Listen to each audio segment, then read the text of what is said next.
For my interpretation, Tendoryu Aikido is Budo. It's about self-development, self-progression, and strengthening body and mind or soul.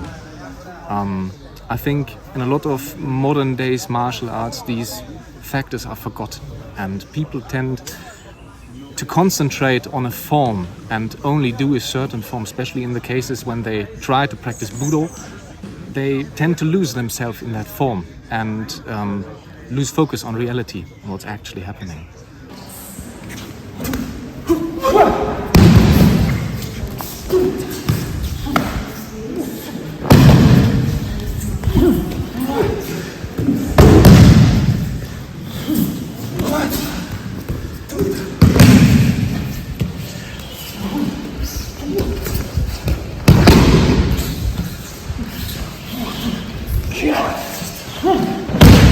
For me personally, also Tendoryu Aikido is a really great way of practicing with a partner, harmonizing with a partner in a sustainable way, without injuring myself, yet giving and receiving feedback that is necessary to keep the focus on reality.